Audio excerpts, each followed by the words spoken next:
Ne kaže se nego molim. I ne kaže se nego jeste, da, molim, izvoli, pravo si. Na pecanju ta pravila ponašanja ne važe. Pa važe. Ne važe, samo važe pravila ćutanja, to jest pecaroška pravila tišine.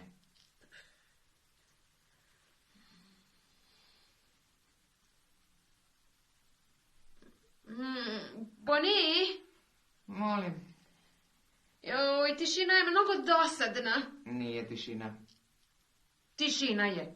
Pa ništa se ne čuje. Kako se ništa ne čuje? Pa ne čuješ. Evo, ne čuješ, pa slušaj. Slušam. I ja čujem da se čuje. Onda tebi verovatno nešto odzvanja u glavi. Evo, ne, nego slušam i čujem zvuke prirode. Ja ne čujem ništa. Slušaj pažljivo.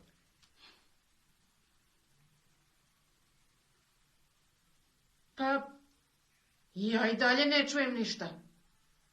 Slušaj bolje. Naćuli uši. Pa nisi čuo? Šta? Pa ptičicu. Čujem i celo vreme je slušam. Joj, ptičica peva. Kaže se ptičica Cvrkuće. I laje neki pas. Da, to nije.